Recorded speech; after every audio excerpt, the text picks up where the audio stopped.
Moja ya ufunguo unaweza kuharakisha kasi ya maono yako ni kujijua wewe ni nani. Kwa maana unatoka wapi na unaelekea wapi.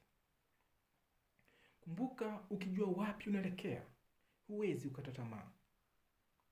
Bila kujali unapitia magumu kiasi gani, huwezi ukata tamaa. Kumbuka, huwezi kuwa na mashaka na kitu ambacho unakiona, lakini unaweza ukawa na mashaka na kitu ambacho wewe unakisikia. Ukijua wapi unaelekea, huwezi ukata tamaa. Kwa hiyo nini unapaswa ufanye? Badilisha namna unavyojiona. Kama ulikuwa unajiona huwezi, basi jione unaweza. Kama ulikuwa unajiona wewe ni wa chini, basi wewe jione ni wa juu. Kama ulikuwa unajiona hautafanikiwa, basi jione utafanikiwa.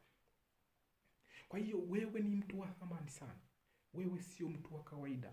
Badilisha namna unavyojiona. Ukisoma katika maandiko matakatifu inasema, ujionavyo nafsini mwako ndivyo ulivyo. Kwa hiyo kama wewe utajiona ni mtu wa juu, hakika utakuwa wa juu. Kama utajiona ni mtu wa chini, hakika utakuwa mtu wa chini. Kwa hiyo badilisha namna unavyojiona kuanzia sasa. Wewe sio mtu wa kawaida. Biblia inasema ukiwa katika Kristo, wewe umekuwa kiumbe kipya, ya kale yamepita, umekuwa mpya. Bado Yesu Kristo anasema haoni aibu kutuita sisi kaka yake, because we belong to the same family, na kabila letu ni kabila la Simba wa Yuda. Kwa hiyo unapaswa ujue wapi unaelekea. Ukijua wapi unaelekea, huwezi ukata tamaa kamwe. Ukijua wapi unaelekea, hakika utaifikia ndoto yako. Kwa hiyo usikate tamaa. Na kwa nini ukate tamaa wakati unajua wapi unaelekea? Ayubu anasema, namjua mtetesi wangu yu hai. Bado Yusufu amefungwa gerezani, lakini anawafariji wenzake na kusema, sitakufa kama mfungwa. Mkifika kwa mfalme, nitajeni jina langu.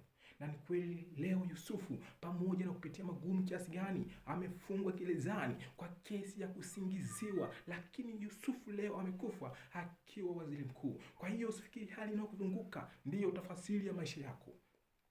Leo unaweza ukawa unalala njaa. Leo unaweza ukawa umefukuzwa kazi, lakini hatima yako ni kubwa, lakini ndoto yako ni kubwa. Usikate tamaa kama unajua wapi unaelekea. Kumbuka, huwezi kuwa na mashaka na kitu ambacho unakiona, lakini unaweza kuwa na mashaka na kitu ambacho wewe unakisikia. Kumbuka, mafanikio yako ndiyo furaha yangu. Asanteni sana kwa kunisikiliza, na Mungu awabariki.